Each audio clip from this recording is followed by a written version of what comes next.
Hello everyone and welcome to my YouTube channel. My name is Fardaus Sahil.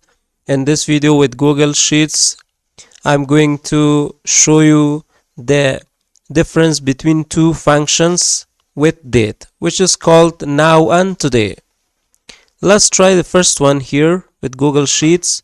So I'm going to type equal, type today, open parentheses, close parentheses, and hit enter.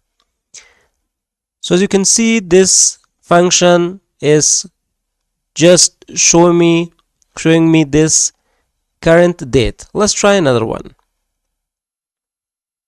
So the next one is called now, open parentheses, close parentheses, and hit enter. Not only this function is going to show me the date, also I can see the time with seconds as well.